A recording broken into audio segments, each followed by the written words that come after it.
नमस्ते। आज के इस वीडियो में हम बात करेंगे फाइब्रॉइड्स के बारे में कि आखिर फाइब्रॉइड्स क्या होते हैं, क्या लक्षण इनके होते हैं, किन कारणों से फाइब्रॉइड्स बनते हैं और आयुर्वेद में इसकी क्या ट्रीटमेंट बताई गई है। ये वीडियो शुरू करने से पहले अगर आप हमारे चैनल पर नए हैं तो इस चैनल को सब्सक्राइब करें ताकि ये वीडियोस लोगों तक पहुंच सके और वो भी आयुर्वेद की ट्रीटमेंट्स का फ़ायदा उठा सके। बेल आइकन को दबाना ना भूलें ताकि आपको नए से नए वीडियोस का नोटिफिकेशन मिलता रहे। तो चलिए शुरुआत करते हैं इस वीडियो का। फाइब्रॉइड्स क्या होते हैं? फाइब्रॉइड्स यूट्रस के लेयर्स में होने वाली एक सख्त गांठें, सॉलिड मास की गांठें होती हैं जो कि बहुत ही कॉमन है और सबसे बड़ी बात कि नॉन कैंसरस गांठें होती हैं।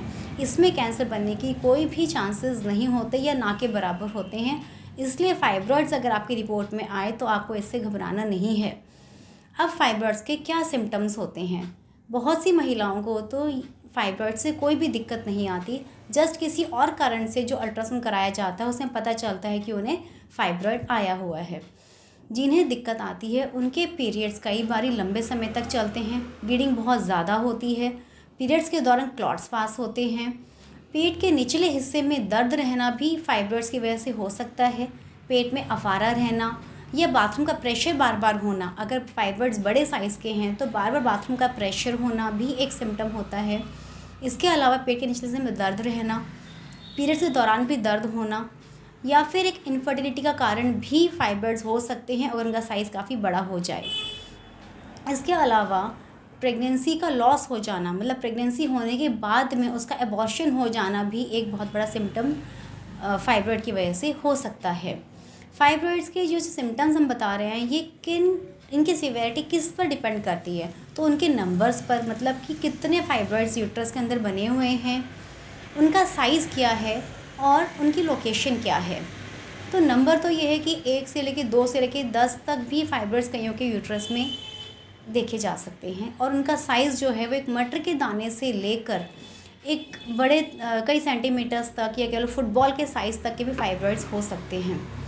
और जो हम लोकेशन की बात कर रहे हैं, लोकेशन की फाइब्रॉइड यूट्रस की कौन सी लेयर में कहाँ पर बने हुए हैं इसके ऊपर डिपेंड करती है। और लोकेशन के अकॉर्डिंगली फाइब्रॉइड्स 3 तरह के होते हैं: सबसीरोजल, सबम्यूकस और इंट्राम्यूरल।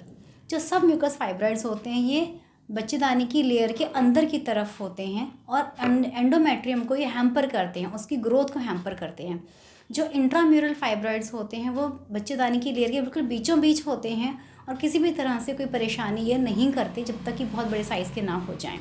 सब सीरोजल ऐसे फाइब्रॉइड्स होते हैं जो बच्चेदानी की लेयर के बाहर की तरफ होते हैं, वहाँ से लटके होते हैं, चिपके होते हैं और ये भी किसी तरह के सिम्टम्स या कोई परेशानी नहीं करते जब तक इनका साइज़ बहुत बड़ा ना हो जाए और तब तक ये कोई किसी तरह की परेशानी या फर्टिलिटी को भी किसी तरह से ये परेशान नहीं करते। अब हम बात करते हैं कि किस तरह डायग्नोसिस होता है फाइब्रॉइड्स का। फाइब्रॉइड्स के डायग्नोसिस के लिए अल्ट्रासाउंड सबसे अच्छा तरीका है। आप अल्ट्रासाउंड करा के उसे साइज़ की, लोकेशन, हर एक चीज़ को आप देख सकते हैं। हम बात करेंगे ट्रीटमेंट के बारे में कि क्या हर फाइब्रॉइड की ट्रीटमेंट ज़रूरी है, कि क्या अगर आपकी रिपोर्ट में फाइब्रॉइड्स निकल आते हैं 1 या 2 या जितने भी निकल आएँ तो क्या तुरंत हमें चिकित्सा या ट्रीटमेंट शुरू कर देनी चाहिए? तो सबसे पहली बात तो ये है कि हर फाइब्रॉइड की ट्रीटमेंट ज़रूरी नहीं है। उसकी लोकेशन क्या है, उसके सिम्टम्स क्या हो रहे हैं, कितनी सीवियरिटी में आपको सिम्टम्स हो रहे हैं, कितनी दिक्कत परेशानी आपको ज़्यादा हो रही है, इन सब के ऊपर ट्रीटमेंट डिपेंड करती है। अगर आपकी फैमिली कंप्लीट हो चुकी है, अगर आपकी एज 40 के नियर अबाउट है, अगर आपको किसी भी तरह की ज़्यादा दिक्कतें नहीं आ रही हैं और साइज़ का 2 to 3 सेंटीमीटर ही फाइब्रॉइड का साइज़ है तो आपको इसकी ट्रीटमेंट की ज़रूरत नहीं है। किसी तरह की ब्लीडिंग ज़्यादा नहीं हो रही है, किसी तरह की आपको पेन या किसी भी तरह का प्रेशर आपको फील लोअर एब्डोमेन नहीं हो रहा है तो आपको शायद इसकी ज़रूरत नहीं है, इसका आप ऑपरेट कराएं या आप इसकी ट्रीटमेंट शुरू करें।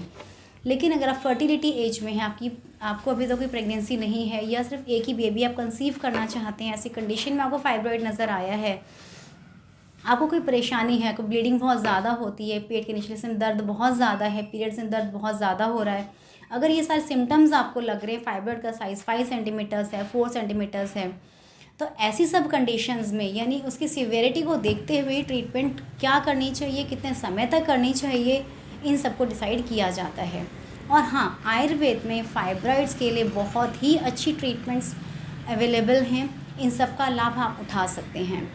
सबसे पहले तो अगर आपकी ब्लीडिंग बहुत ज़्यादा है, इर्रेगुलर है या फिर आपको क्लॉट्स पास होते हैं, ऐसी कंडीशन में ट्रीटमेंट्स अलग तरीके से की जाती हैं, उसके लिए अलग मेडिसिन्स रहती हैं। अगर फाइब्रॉयड के सिर्फ साइज़ को कम करने के लिए हमने देखना है या पेन आपको बहुत ज़्यादा है, तो उसके लिए मेडिसिन के साथ साथ पंचकर्मा ट्रीटमेंट्स जैसे कि मात्रा बस्ती, विरेचन और साथ साथ उत्तर बस्ती हर महीने के 6-7 डे के बाद में उत्तर बस्ती की जाती है। और इस उत्तर बस्ती का बहुत ही बेनिफिट मिलता है जो फाइब्रॉयड के साइज़ को कम करने के लिए। और मात्रा बस्ती और विरेचन से जो बाकी सारे सिम्टम्स आपके हैं, जो पेन आपको फील हो रहा है, जो हेवीनेस आपको रह रही है, कई पेशेंट्स में तो पेट में अफारा रहना बिग सिम्टम रहता है, तो इन सभी को कंट्रोल करने के लिए आयुर्वेदिक मेडिसिन और ये पंचकर्मा ट्रीटमेंट्स बहुत ही ज़्यादा फ़ायदेमंद हैं।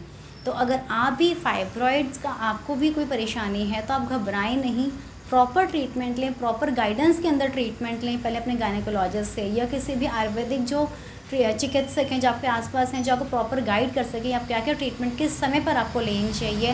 साथ साथ ही आपकी डाइट में और आपके जो रूटीन में आपको क्या क्या आपको चेंजेस लाने हैं जिसकी वजह से जो फाइब्रॉइड है उसकी ग्रोथ वहीं पर रुक जाए, नए नए फाइब्रॉइड्स ना बने और आपको आगे परेशानी भी ना हो। तो इन सभी के लिए आपका डाइट और आपका लाइफस्टाइल ये भी बहुत इंपॉर्टेंस रखता है। साथ ही आप कुछ योगासन भी आप कर सकते हैं जो कि इन फाइब्रॉइड्स के साइज़ को कम करने में बहुत ही आपकी हेल्प करेंगे। अगर आप हमसे कंसल्ट करना चाहते हैं, ऑनलाइन कंसल्टेशन लेना चाहते हैं, तो आप इस नंबर पर संपर्क कर सकते हैं। अगर आप फिज़िकली आके हमसे मिलना चाहते हैं और आयुर्वेदिक ट्रीटमेंट शुरू करना चाहते हैं तो दिए गए एड्रेस पर ज़रूर हमसे कांटेक्ट करें। धन्यवाद।